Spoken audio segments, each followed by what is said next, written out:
pledge allegiance to the flag of the United States of America and to the republic for which it stands, one nation, under God, indivisible, with liberty and justice for all. Officially call this meeting to order, Tuesday, May 17, 2022. Roll call. Goodchild. Yes. Donlin. Here. Wick. Yes. Sturgeon. Present. Bruns. Here. Motion to approve the Second. agenda. Have a motion and a second. All those in favor, say aye. Aye. Opposed? Motion carried. Hearings. So, at the last meeting, the City Council established this as a date and time for our public hearing regarding the amendment of the city's 2021-2022 adopted budget. Notice has been published. The required resolution and a summary by account are attached to your packets. I'd like to officially open the hearing and ask for any written or oral objections or comments to the amendment. Anybody here to speak regarding the amendment to our budget? I assume we didn't get any written comments. Well, after seeing no one stand up or address the council, we will announce that the time for receiving objections is closed, and we recommend approval. Motion to adopt resolution 2214 amending the 21-22 adopted budget. Second. We have a motion and a second. We'll ask for a roll call. Donlin. Yes. Wick. Yes. Sturgeon. Yes. Bruns. Yes. Goodchild. Yes. Motion carried. Moving on, general discussion. First of all, I'd like to open it up to any citizens that have anything that they'd like to bring forward, just as a general discussion. Chief Shipper. Mr. Mayor, I just need a couple minutes, a couple of things. Last Thursday, we had some severe weather come through. I've had some questions on certain things, so I want to address a couple things real quick. First and foremost, all the sirens did work. Okay, we had some people concerned they didn't hear them. If you have 60, 70 mile an hour winds, depending on where you're at, you might not hear them. Number two, to remember those are outdoor warning devices, so you do not hear those usually in your homes. Those are for outdoor events to notify people. But all of our 8 sirens did function properly and work. With that, we want to make sure that people heed those warnings. We had several people swimming out at the pit. We had people on mopeds. We had people out for walks. We had people on ball diamonds. So with the technology and the way things are this day and age with Plymouth Alert and with Weather Bug and Weather Channel and radio stations and TV stations giving you updates, please pay attention to those things. We would have had some severely injured people if it would have came through like it was looking like it was going to last Thursday. Now with that said, we did not have a tornado warning, but that still means you need to pay attention when we go into any kind of severe weather situation, whether it's a severe storm watch or severe thunderstorm warning. We will set our sirens off when the winds reach 70 miles an hour or greater, and that's straight line winds. Straight line winds can cause as much damage and be in a wider pattern than a funnel or tornado type cloud. Actually, once you reach 70 miles an hour, you are at the equivalent of an EF1 tornado. So we do set our sirens off once the winds reach 70 miles an hour, or if we see any type of rotation by radar or trained storm spotter. And that's what happened last week was we saw rotation west of town. We watched dirt elevate out of farm fields and go back down. It just didn't complete the whole funnel. We watched it move north and northwest of town and take down trees out in the county. If that would have turned towards our community, we would have been in trouble. We only set off the sirens in Lamar's if Lamar's is in danger. I want people to remember that too. So if Plymouth County's in a tornado warning and the tornado's down by Kingsley, we do not activate our storm sirens. We activate our sirens if Lamar's is in the direct path of the storm. We have several reasons for that, including industry shutdowns and things like that that have to take place, and we have hammering on ammonia lines and everything else. And we want to not cry wolf. We want to set those sirens off when we have an imminent danger here in town, so that's when we do it. So that clears up hopefully a few questions on the storm stuff from last Thursday, because I had questions on, we weren't in a tornado warning and the sirens went off. Well, that's also for the straight line winds.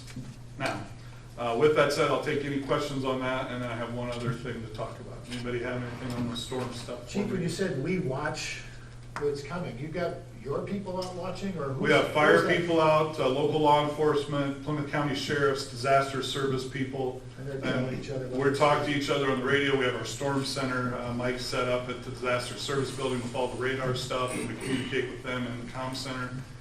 So at any given time, there's anywhere from a dozen people out watching around the community and out into the county where these are headed. It sounds a little better than whatever we can check on our cell phone from Sioux Falls. It is, because one of the things we realized with this storm Thursday was radar has kind of a bow off the earth and how it projects things.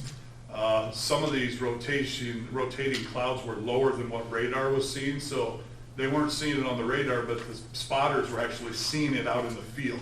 So it's kind of a double-edged thing where we keep track two different ways, so it works out. It seems pretty reliable. It is, it's working, but we just need people to heed then the warning of take shelter, take cover, don't be on your moped, don't be swimming. If you're out for a walk, get inside a structure, get into a safe place, so we don't have to come look for you or uncover you somewhere where you shouldn't be. Thank you. Okay? Is there any kind of all clear communication? Thank you for that question. We do not give all clears, so if you hear the sirens activate in Lamar's, and 10 minutes later they activate again, that means another one's coming, okay? And that's a good point, thank you, Mayor, because sometimes people will hear the first one, and if they would hear a second one, they think, oh, that must be the all clear, I can come outside. No, we don't give any all clear. The all clear is when you can see clear skies again, but things have calmed way down, okay? But the best thing is take cover and stay in cover for a long time until you realize that things have gotten better. But if you hear a second siren, third siren, that means we're in it again. And that storm Thursday, we actually had weather come through, cleared up, beautiful skies, everybody came back out, and then we had some storms come back in, not to the level of the first one, but we had heavy rain and some thunder and lightning as well. Good point there. Anything else on that? Okay, the only other thing I have is it's EMS week this week. So it's Emergency Medical Service Week, so we have our EMS flags up on our flagpoles with the American flag. We are hosting a little coffee, so to speak, on Friday morning from 9:30 to 10:30 over here at Station 1. So please stop by for some habituate coffee and muffins and say hi to your fire and EMS people. Currently this week we have 4 people in Sioux Falls. They're 1 month from being done with their paramedic schooling. So we'll be adding 4 paramedics as of hopefully July 1st or first or second week of July here for our EMS side of the fire rescue department. So that's a great thing for the community and the county to have those paramedics on board. We have a appreciation dinner being provided by Floyd Valley Hospital tomorrow night for all the EMS people. So we want to thank them. We work jointly with Floyd Valley hand in hand for our emergency medical service needs in this community and the county. So just if you see an EMT or an EMS person, thank them for what they do. They see things people shouldn't have to see. They deal with a lot of tragedy that most people don't have to deal with, but they give and give and give, and they're there to help everybody in their time of need. So thank you. Stop by Friday morning if you have a chance, Fire Station 1. Is that dinner tomorrow or tonight? Huh? Is that dinner tonight? The dinner is tonight at 6. If you want to come, Jason, I'll buy you. They're providing it, but I'll buy you dinner.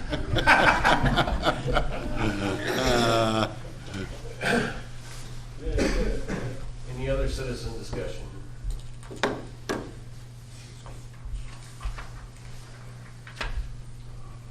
Good afternoon. I'm Tom Hansen, member of the Luxembourg Society of Northwest Iowa. Our organization's mission is to continue to educate the community on the importance of Luxembourg immigrants in Northwest Iowa. In an attempt to further this mission, we are interested in creating a sister city relationship with the Luxembourg city. We are asking for your consideration in this endeavor. I would like to add that we would like to partner with Lamar's to be our host city on the basis that 2 of the earliest Lamar's residents and businessmen, Peter Galen and C.D. Hoffman, were very influential in the Luxembourg immigrants who first homestead of Northwest Iowa. Thank you for your consideration. Thank you. Yeah, so we've had a little bit of conversation. I had asked him to come to the council meeting. So we have been a sister city in the past, when Westmar was around.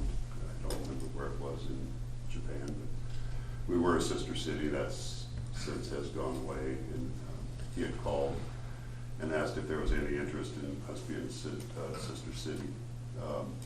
So I asked him to come. So, we can explore more. And that was the reason for him to come. to it, or? I'm not sure of the Well, process. yeah, there's a pretty good process to it.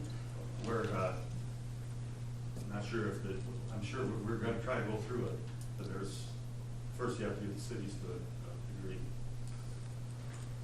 So I could, What's it involve?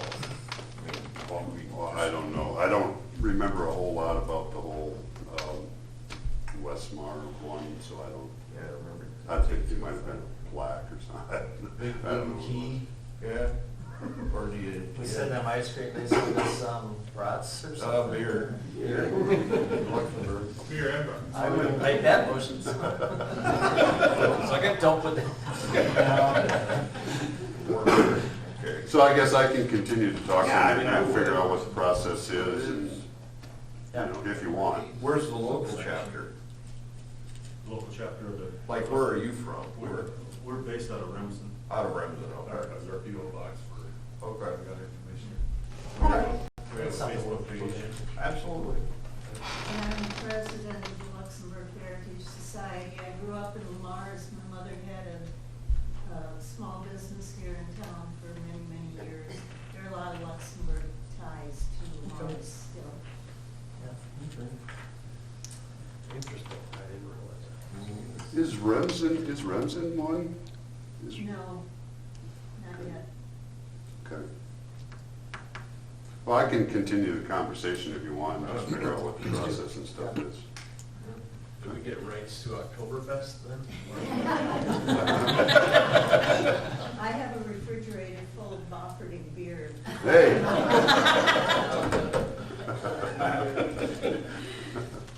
So I'll stay in, we'll be in contact. Traveling golden cake. Any other citizen discussion? That, we'll move on to thumbs up. Mr. Donovan. Brian? Pass. Clerk?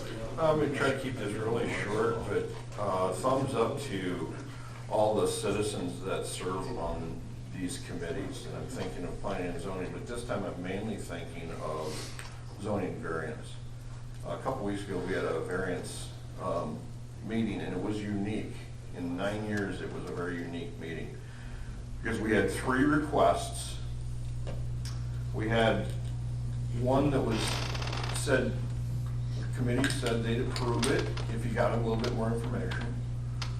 One was denied, and one was accepted with adjustments. And as I thought about it for about a week, the people sitting on these committees really deserve a thumbs up because they're dealing with their friends and their neighbors, and they gotta make decisions. They gotta say yes and no, and most of the time it makes somebody happy and somebody mad, but it just shows the community spirit in it, and I just really wanted to give Board of Zoning Adjustment a thumbs up. And it also proved that City Hall's not rubber stamped. We denied one, or they denied one, they approved one with an adjustment, and they said to the other one, give us a little bit more information. There was no rubber stamps. So that kind of puts that to rest. So that's kind of just my thumbs up. Good. I'd like to give thumbs up to the EMS, being EMS week. Our city has an amazing group of volunteers that stand up and serve on those capacities, and never seems to be a problem. I don't know, I'm not actively involved in that, but we have an abundance, and that's wonderful. So, Steve? Nothing. Mark? Yeah, I'd like to give a thumbs up to Wells Dairy for their exposure on the Saturday Night Live skit. I don't know if everyone got to see it. I've been on the taste testing panel out there, and it's not quite like that. But I think it was a fun skit, and it was nothing but good exposure, so. Yeah, that was That's a big pretty cool. surprise. Yeah, really. I happened to be at a basketball tournament with one of their executives, and his phone was blowing up. They had nothing to do with anything, so it was just, I don't know how they got a hold of Wells, but it's pretty cool. It's an awful lot of brandy on that. Yeah, no kidding. No kidding. Okay, moving on to consent items. We have a list of consent items here. We've got an approval of the May 3rd regular meeting minutes, list of bills for period ending 5/13/22, monthly financial statement for April 2022, appointment, and then we've got City of Lamar Safety Manual, a request to close the streets for ice cream days, airport state funding application, and a non-bargaining pool of funds proposal for 2023.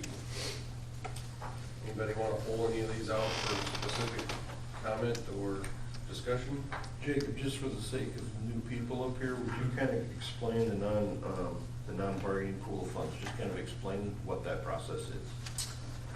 So each year we go through, well, depending on the process, we go through the bargaining process with the bargaining employees and either do a one-year contract or a multi-year contract. And then a lot of years for the non-bargaining employees, which would be like city administration and the supervisors.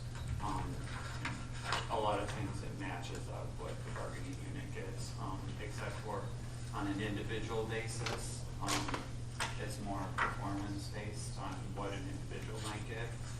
But as far as the whole pool of funds, it usually follows the percentage that the bargaining unit gets. Yeah, so I don't know how long, I mean, this is, I believe, the only process I've ever known that we've done. I mean, it doesn't mean it always has to be that way, so. How it started, I guess I don't know either, but, so instead of the council basically determining admins or supervisors increases, or that duty falls on me to do after we do performance reviews, and then I determine what percentage or what increase anybody gets. Right. So. Okay. What other process would there be? I mean, what other? Well, we could do something similar to what the county does. I mean, they have a compensation board, I guess. Okay. Something like that. We did talk about recently whether or not we bring in the two council members, so it'd be Mike and you, Clark, because you sit in on those personnel decisions, whether or not you two would want to be involved in determining the increases or not, but. We can talk about it. Yeah. Pool of funds is funds of $76,000. That's about 4%. Is that what we're? Okay. 4% increase. I'd like to, on the safety manual, if we have an opportunity afterwards to just do a little editing. I found that's what I do, sorry. There's a lot of commas I put in, maybe a couple I take out, and maybe a word that I would spell differently. Other than that, I don't need to carve it out.